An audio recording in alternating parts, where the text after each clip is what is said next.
नमस्कार दोस्तों, आज हम आए हैं नल सरोवर अहमदाबाद में। यहाँ पर एक इंजीनियर साहब हैं जिनका मेन काम कंस्ट्रक्शन का है, लेकिन इन्होंने अपने फार्म पर पतीरा और हैदराबादी क्रॉस बकरियाँ पाल रहे हैं और बहुत अच्छी क्वालिटी के इनके एनिमल हैं। तो चलिए देर ना करते हुए आपको मिलवाते हैं इंजीनियर साहब से और जानते हैं इनके गोट फार्मिंग के अनुभव के बारे में। भाई जी बहुत बहुत स्वागत है। आज हम आपके फार्म हाउस पर आए हैं। सबसे पहले हमारे दर्शकों को ये बताइए कि आपका ये फार्म हाउस कहाँ बना हुआ है? ये मेरा फार्म हाउस है, वेकरिया गांव है, ये गांव का नाम है। अहमदाबाद से 60 किलोमीटर दूरी पे है ये जी। और फार्म का नाम है YS गोट फार्म जी। गोट फार्म से याद आया, पीछे गोट है, सोजत नस्ल की गोट है हमारे पास। नहीं, सोजत नहीं है सर जी, हैदराबादी है, पतीरा है। अच्छा, पतीरा है ये? हाँ जी। और हैदराबादी क्रॉस पतीरा जी, ये 3 ब्रीड है मेरे पास। बेसिकली आपकी एज क्या है अभी? मेरी 29 एज है। 29 है। यस। और एजुकेशन क्या आपकी? मैं सिविल इंजीनियर हूँ। Civil engineer? हाँ।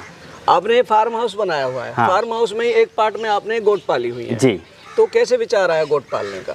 बस एक पहले तो शौक था सर जी। शौक से फिर धीरे धीरे मैंने 6 साल पहले 2 जानवर लिए थे जी। उसके बाद धीरे धीरे बढ़ाते गया, साथ में शौक के साथ अभी थोड़ा बहुत बिजनेस भी करते हैं साथ साथ में।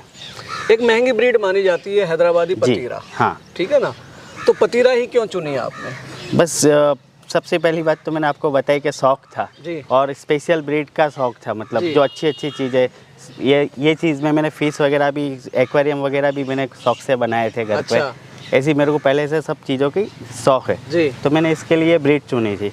फिर देखा है ब्रीड में बहुत सारे लोग काम भी कर रहे हैं, अच्छे से काम कर रहे हैं, तो इसको धीरे धीरे मैंने बढ़ाया। फिलहाल आपके यहाँ कितने गोट हैं यहाँ पर? मेरे पास अभी तकरीबन 50 अराउंड है। 50 है? हाँ। और मैं देख रहा हूँ बच्चे भी हैं, बड़े खूबसूरत बच्चे भी हैं। हाँ। तो पहले हम आपका फार्म देखते हैं अंदर से। हाँ, कुछ चीज़ दिखा दीजिए जी।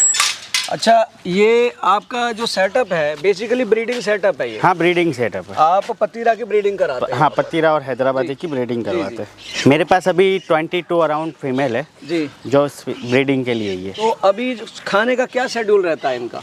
मैं अभी मॉर्निंग में देता हूँ मिक्स, जो हरी पत्ती वाला दाना रहता है। हाँ। जो मिक्स ही रहता है। अच्छा। सिर्फ मैंने पार्ट पाड़े हुए जी। ठीक है, कभी हरी पत्ती देनी है, उसके साथ मिक्स गेहूँ है, जौ है बराबर, वो सब चीज़ें डालते हैं, कैल्शियम वगैरह। अच्छा। और फिर दोपहर को एक दाना देते हैं, उसमें नॉर्मल रहता है, हैवी डाइट नहीं रहता जी। और शाम को फिर मिक्स दाना देते हैं, उसमें चने का छिलका रहता है, हरी पत्ती हट जाती है। 3 बार देते हैं? 3 बार देते हैं। हमारे पीछे खुरलियाँ बनाई हुई हैं आपने, ये ड्रम में बनाई हुई है, फ्रेम के साथ में? ड्रम में बनाई हुई है ना। ये फिक्स करे हुए हैं आपने? ये फिक्स करा हुआ है जी। हाइट के हिसाब से आपने ये रखी हुई है? हाइट के हिसाब से जी। 2 पार्ट में है, बच्चों के लिए छोटी हाइट है। अच्छा, बच्चों जो के लिए अराउंड 1.5 फीट का है, 1.5 फीट है, और ये 2 फीट की हाइट पे है। ये वाली जो है ये छोटी है। हाँ। और ये हमारे पीछे बकरी है, ये पतीरा की है? ये हाईपेट है। अच्छा। हैदराबादी क्रॉस पतीरा में से जो ब्रीड बनाई है। अपने पास ज्यादातर ब्रीड हैदराबादी क्रॉस पतीरा वो बनाई है, वो बनाई हुई है। तो अमूमन ये जो बकरी होती है, किडिंग कैसी है इसकी? बच्चे कितने देती है? बच्चे 2 देती है, ज्यादातर 2 बच्चे देती हाँ। है। और दूध कैसा है इसका? दूध भी अच्छा है, मतलब बच्चों को पूरा हो जाता है। आप खुद नहीं निकालते? नहीं, खुद नहीं निकालते, मतलब बच्चों के लिए ही देते हैं? बच्चे के लिए ही देते हैं जी। यहाँ पे आपने इन्होंने सेपरेट रखा हुआ आप? हाँ, ये अंदर बैठे हुए हैं मेल किड्स है। अच्छा, मेल किड आपने अलग रखा? अलग से रखे हुए हैं जी जी।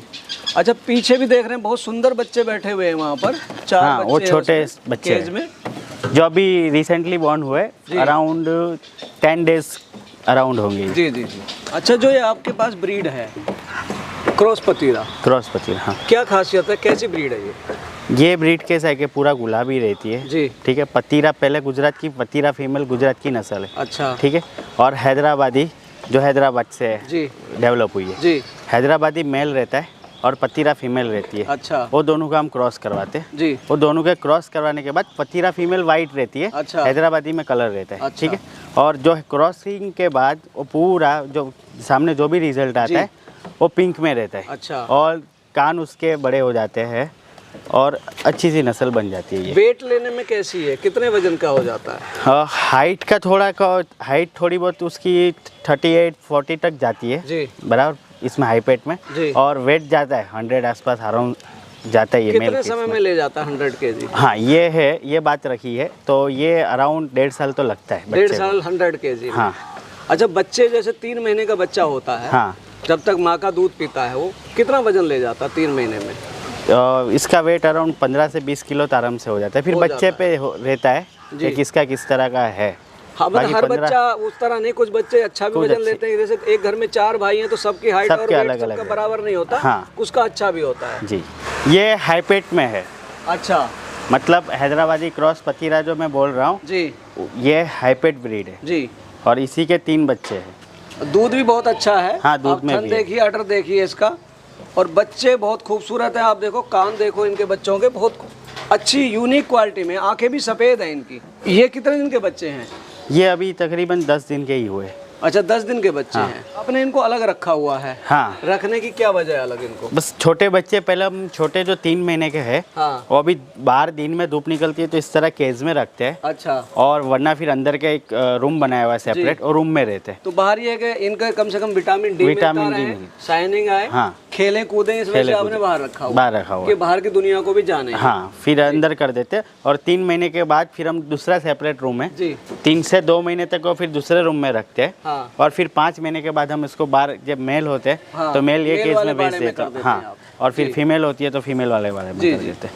अच्छा, जो आप ये रखे हुए हैं, आप सेल भी करते हैं इनमें से कुछ? हाँ, मैं सेल करता हूँ ना। तो जैसे ये बच्चे हैं, ये क्वालिटी के बच्चे जब 3 महीने का हो जाएगा, किस एज ग्रुप के आप सेल करना शुरू करते हैं? मैं 3 महीने के बाद के सेल करता हूँ। हाँ, जो तकरीबन खाने पे स्टार्ट हो जाते हैं। हाँ, मतलब ये है कि कम से कम तो वैसे 20 किलो से ऊपर बेचना चाहिए। हाँ, और 3 महीने या 4 महीने का बच्चा, उससे कम नहीं बेचना चाहिए। हाँ। लोगों को ये गलत फहमी है कि जो 2 महीने के बच्चे, उनको यही नहीं पता कि सर्वाइव नहीं कर पाएंगे। सर्वाइव नहीं कर पाते जी। तो किस रेट में बेचते हैं फिर उस बच्चे को आप? मेरे पास देखो, अभी फिलहाल जो है स्टार्टिंग प्राइस मेरे पास अभी 8,000 से है। अच्छा, 8,000 से 8,000 से स्टार्ट कर देता हूँ मैं सेल करना। फिर उसमें फिर आपको मैंने बताया हाईपेट है, तो हाईपेट में कैसा होता है, कानों की लेंथ देखी जाती है, आइस देखी जाती है, ठीक है, गुलाबीपन कितना अच्छी क्वालिटी, जैसे क्वालिटी के ऊपर ही। मैंने किड्स 3 मंथ का 45,000 50,000 तक बेचा हुआ है। हाँ, वो क्वालिटी के हिसाब से। हाँ, वो फिर ब्रीडिंग के लिए यूज होता है। अच्छा, वो ब्रीडर बनेगा। हाँ। अच्छा, पीछे मैं देख रहा हूँ आपने बड़ा भव्य तरीके से बहुत शानदार फार्म हाउस बनाया हुआ है। हाँ सर, थोड़ा सा वो भी देखना चाहेंगे? जी जी, दिखाऊंगा, क्यों नहीं दिखाऊंगा जी। ये आपने यहाँ पे पार्क मेंटेन किया। हाँ, और झूले भी लगाए हुए हैं? झूले भी, हाँ, किड्स प्ले एरिया। झूले लगाने की क्या वजह रही? बस एक्चुअली क्या है कि मैं रहता हूँ अहमदाबाद में हूँ जी, बट ये नल सरोवर वैसे मैं देखने जाऊँ तो मेरा गांव भी है, मेरा विलेज है, ठीक है। ये आपका पुश्तैनी गांव है? पुश्तैनी गांव है। और क्या वीकली यहाँ पे आना रहता है। अच्छा, फैमिली लेके, तो फैमिली भी मेरा बड़ा है जी, तो बच्चे खेलते कूदते, स्विमिंग पूल है, स्विमिंग पूल के भी यूज करते हैं। चलिए वो भी देखेंगे जी, आगे चलते हैं। ये आपने पार्क बनाया हुआ, फिर हाँ, आपका फार्म हाउस है जी, और चारों तरफ आपने पेड़ लगाए हुए हैं। छाया के लिए भी हैं, और उधर आपने बाड़ भी लगाई हुई है। हाँ, वो बांस लगाया हुआ है। बांस लगाया हुआ है, बहुत सुंदर बांस है, पीला बांस बोलते हैं इसको। हाँ। और ये हैज के तौर पर ही काम आता है। हैज के तौर पर। और पांडा भी लगाए हुए हैं आपने। ये नारियल है, क्या है ये? हाँ, ये नारियल ही है, नारियल के पेड़ है जी। ये आपने ड्राइववे बनाया हुआ है। ड्राइववे, वहाँ से एंट्री हुए गेट से और ऐसे आए और यहाँ पे गाड़ी खड़ी करी है आपने। हमारे इस साइड में स्विमिंग पूल है। हाँ, यहाँ पे स्विमिंग पूल है जी। अच्छा, पूल में अभी पानी नहीं है? हाँ, अभी संडे को भरा था जी, अभी कल ही खाली किया। खाली कर देते हैं क्योंकि बारिश की वजह से आजकल यूज नहीं हो रहा है जी। तो ये आपने बरांडा बनाया हुआ और ये पोर्च भी बनाया हुआ आपने। हाँ, ठीक है। ये स्विमिंग पूल का साइज क्या है? ये 20 बाय 40 का है। गहराई कितनी है? गहराई यहाँ से स्टार्ट होता है 3.5 फीट से जी, और जाता है 6.5 फीट तक। 6.5 फुट तक है। मतलब आप बच्चे भी इसमें मतलब स्विमिंग कर सकते हैं और बड़े भी कर सकते हैं। और बच्चों के लिए फिर मैंने सेपरेट भी रखा हुआ है अलग से। अच्छा, ये सेपरेट किया हुआ है। ये इसकी गहराई कितनी है? ये 3 फीट भी नहीं है, 3 फीट से कम है थोड़ी सी। यहाँ बहुत सारी चारपाइयाँ खड़ी हुई हैं। हाँ, तो जब फैमिली आ जाती है तब काम में आती है। फैमिली आ जाती है तो क्या है कि बाहर गार्डन में बैठना है। हाँ, तो गार्डन में बैठ सकते हैं, स्विमिंग पूल के एरियाज में बैठना है जी। फिर विंटर में जैसे कि फायर वायर वगैरह हम करते हैं। हाँ, तो बाहर ले जाके वहाँ बैठ सकते हैं। अच्छा, और यहाँ पर हम देख रहे हैं चारों तरफ से नेचुरल सराउंडिंग है। हाँ, ये पीछे का एरिया है फार्म के बैक साइड पूरा, यहाँ से आगे कुछ नहीं है। हाँ, डायरेक्ट नल सरोवर है।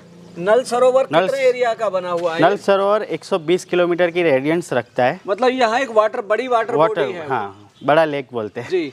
तो पक्षी वगैरह भी आते होंगे? हाँ, बर्ड्स बहुत आते हैं यहाँ पे, माइग्रेट करते हैं बहुत सारे बर्ड्स है, डिफरेंट कंट्री से यहाँ पे आते हैं। अच्छा, ये आपने चारों तरफ से आपने दीवार बनाई हुई है। और उस तरफ चारों तरफ हरियाली खेत है, हाँ, और खेत के बाद सामने ज़्यादा दूरी नहीं थी, 500 मीटर की दूरी के अंदर ही जी नल सरोवर लग जाता है। अच्छा, जब शुरुआत की थी आपने कितने बकरी से शुरुआत की थी?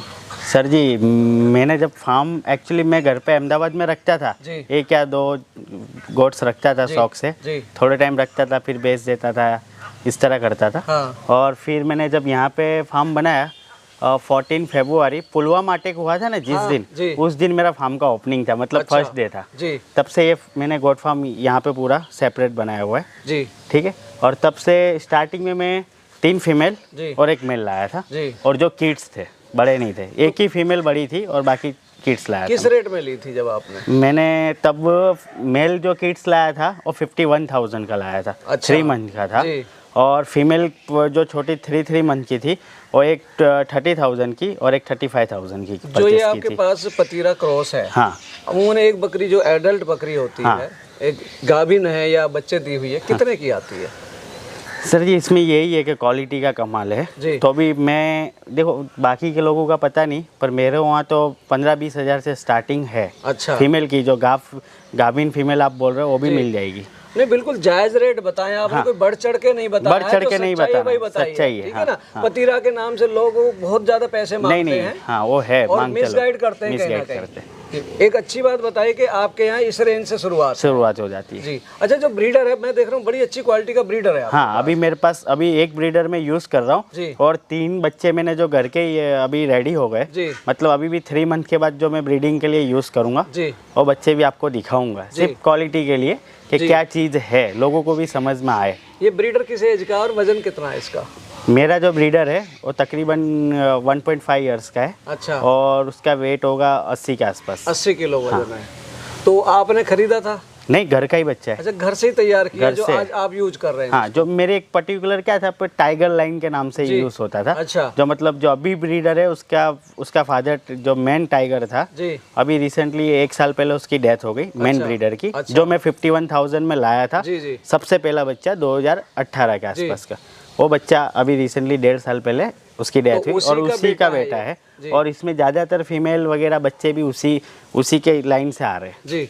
तो इन ब्रीडिंग का डर नहीं रहता इसमें? नहीं, इन ब्रीडिंग का डर रहता है। हाँ। पर कैसा है उसके लिए मैंने आपको क्या बोला, 4 बच्चे हैं मेरे पास, अभी 4 ब्रीडर है, तो हर बार अलग अलग यूज करना है। अच्छा। और वो देखना है कि इन ब्रीडिंग का तो देखना ही रहता है। थोड़ा बहुत इन ब्रीडिंग में ज़्यादा इशू नहीं आता, पर कभी कभी ऐसा होता है कि जैसे कि वही माँ है और वही बाप है और उसी से फिर वापस से क्रॉस करा तो बच्चे के अंदर कुछ प्रॉब्लम आती है, जेनेटिक इशू आता है। ग्रोथ का ज़्यादातर मेरे एक्सपीरियंस के हिसाब से ज़्यादातर ग्रोथ में ही प्रॉब्लम आता है। जी। अच्छा, आप कर रहे हैं, कैसा लगा आपको ये काम? क्योंकि देखो आपने तो अपने सुकून के लिए फार्म हाउस बनाया। हाँ, मैंने शौक के हिसाब से ही किया हुआ है सब। एक पार्ट में आपने गोट रखी, कहीं ना कहीं ये भी आपका शौक है। हाँ, ठीक है। तो काम कैसा है ये? काम अच्छा है। जो पर्टिकुलर के मेरा तो काम दूसरा ही है, इंजीनियरिंग के हिसाब से, तो मैं तो शौक से कर रहा हूँ। पर जो बंदा पूरा सेटअप पूरा ध्यान इसमें देता है और करता है तो अच्छा है। हाँ, इतना मेहनत करनी पड़ेगी सर। हाँ, मेहनत तो ध्यान रखना पड़ता है, ये लाइव स्टॉक वाली बात है। मतलब सावधानी हटी दुर्घटना घटी। हाँ, ये है, ध्यान रखना पड़ता है। जी। दर्शकों, भैया ने आपको अपने गोट फार्मिंग के बारे में इतनी बारीकी से जानकारी दी और हमें अपना फार्म हाउस भी दिखाया। मैं आशा करता हूं इनके द्वारा दी गई जानकारी आपको कुछ मदद दे के जाएगी। जल्दी मिलेंगे एक नई वीडियो में, तब तक के लिए जय जवान जय किसान।